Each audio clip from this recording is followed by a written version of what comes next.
uSamuel De Beer wethule ubufakazi obuthi washaqeka ngezindaba zokubulawa kukaFort Qalatha, Matthew Goniwe, Sicelo Mhlawuli kanye noSparrow Mkhonto.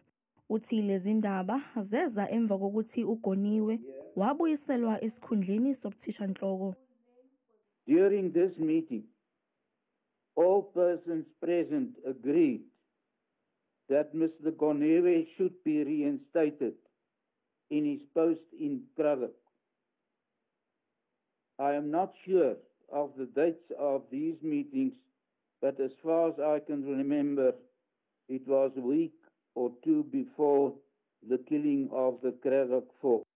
De Beer uthi kwakubuhlungu kakhulu kuye ukubulawa kalaba, ikakhulu njengoba uGoniwe wayenesikhundla esibalulekile emphakathini. The deaths of the Cradock Four were deeply shocking to me, particularly given Mr. Goniwe's significant and positive influence as a leader and educator within the Cradock community. uFort Qalatha, uMatthew Goniwe, uSicelo Mhlawuli kanye noSparrow Mkhonto babulawa ngamaphoyisa obandlululo. Bebulawela iqhaza labo emzabalazweni wenkululeko eminyakeni engamashumi 40 edlule.